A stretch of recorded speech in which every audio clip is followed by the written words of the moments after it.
Greg, I'd like to begin, and welcome. Greg, I'd like to begin with a comment you made about Africa, where you said that the hope for democracy is receding there in proportion to the loss of influence of the Western powers. What's the situation there in Africa?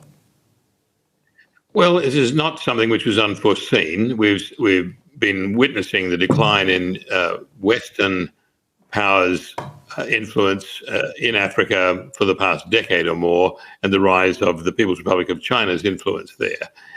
I wouldn't say that Beijing is at the top of its game in Africa, but it is offering more than the West can offer.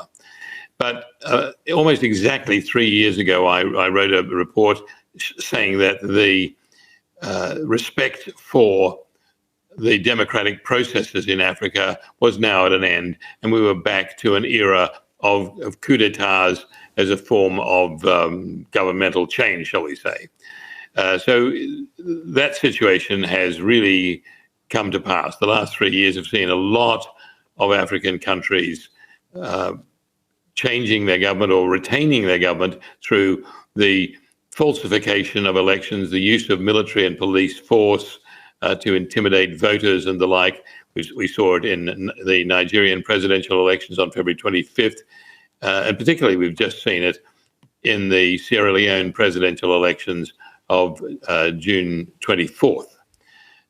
What we saw there was, if you like, President Julius Maada Bio, a former Army Brigadier General, who I know actually, and he went about going for re-election for a second term as president with all of the guns blazing, literally.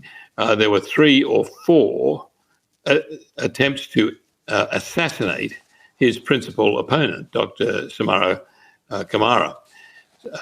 So that was actually quite profound, because the military and the police were used in those assassination attempts, the Presidential Guard and the like. And they were in uniform, they were being videotaped by bystanders. And the last attempt on Dr. Kamara's life was the day after the June 24th poll closed, when it looked as though, by some fluke, Dr. Kamara could be declared winner of the election. In fact, that day, Dr. Kamara and his deputy did come out with a press statement saying that they claimed victory in the election. So President Bio was desperate that this should not occur. He had paid the election commissioner handsomely and actually wanted him to step up the process of announcing the election results to June 25th, 26th. And even held a gun to the head of the election commissioner, which didn't prove to be necessary, because the election commissioner did as he was paid to do anyway, which was to announce Bio as the winner. The unfortunate thing for President Bio was that the whole process was so scandalously rigged that none of the international observer missions, that included the Carter Institute from the United States, official election monitoring teams from the United Kingdom, Ireland, Italy, Germany, and France, plus the European Union's own monitoring team, all said that they would not certify the elections as free and fair or transparent. So President Bio looked as though he was going to be cut off from any Western recognition, but still persists with his claim of election victory. His neighbor, the president of Guinea, was getting set to come in and perhaps seize some Sierra Leonean territory, and he said he would go in and arrest Bio in the capital, Freetown.